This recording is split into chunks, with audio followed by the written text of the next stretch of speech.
दिल्ली नगर निगम के उपचुनाव को लेकर बीजेपी ने कमर कस ली है। पार्टी ने हर वार्ड में चुनाव संयोजक और प्रभारी मंत्री नियुक्त कर दिए हैं। दिल्ली बीजेपी अध्यक्ष वीरेंद्र सचदेवा के नेतृत्व में संगठन ने मैदान में पूरी ताकत झोंक दी है।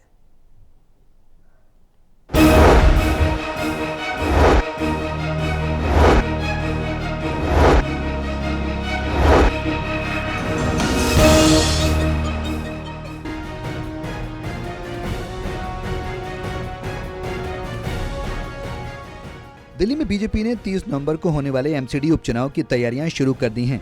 पार्टी अध्यक्ष वीरेंद्र सचदेवा ने सभी 12 वार्डों के लिए चुनाव संयोजक और प्रभारी मंत्री नियुक्त किए हैं। हर जिले में पदाधिकारियों और वरिष्ठ कार्यकर्ताओं की बैठकें शुरू हो चुकी हैं। संगठनात्मक स्तर पर बीजेपी ने चुनावी रणनीति को अंतिम रूप देना शुरू कर दिया है।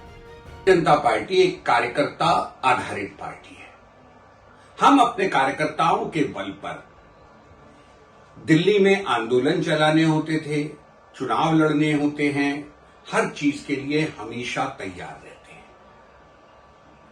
हमारा संगठन हर वक्त चुनाव लड़ने के लिए तैयार रहता है और उसी का लाभ उठाते हुए हमारे प्रदेश अध्यक्ष श्री वीरेंद्र सचदेवा जी ने जैसे ही दिल्ली में चुनाव की घोषणा हुई उसका स्वागत किया और यह दावा भी किया कि दिल्ली में भारतीय जनता पार्टी एक तरफा वोट पाके ये चुनाव जीतेगी बाई इलेक्शन का। मोडगा से लेकर शालीमार बाग, चांदनी चौक से लेकर द्वारका तक हर वार्ड के लिए संयोजक और मंत्री प्रभारी बना दिए गए हैं। प्रत्येक क्षेत्र में अब बूथ स्तर पर भी सक्रियता बढ़ाई जा रही है। बीजेपी का दावा है कि दिल्ली में जनता एक बार फिर पार्टी पर भरोसा जताएगी। साथ ही हमारे अध्यक्ष जी ने कल ही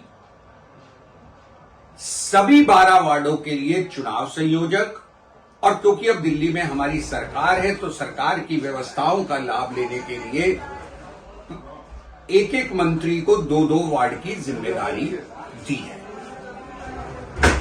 हम ये चुनाव अपने कार्यकर्ताओं के आधार पे, अपने नेतृत्व के आधार पर लड़ेंगे।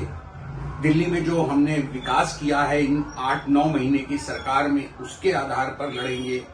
हमारे सांसदों के परफॉर्मेंस के आधार पर लड़ेंगे और ये ध्यान देने योग्य है कि ओवरऑल इस चुनाव का संचालन हमारे प्रदेश नेतृत्व यानी कि हमारे अध्यक्ष और संगठन महामंत्री जी के साथ हमारे सांसद।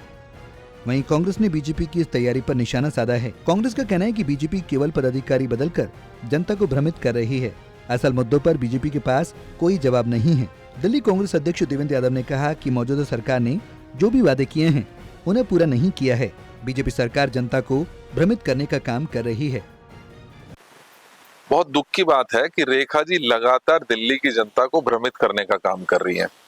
आप लगातार बयानबाजी करती रही हैं, चाहे वो पोल्यूशन की बात हो, एयर पोल्यूशन की बात हो या यमुना की सफाई की बात हो।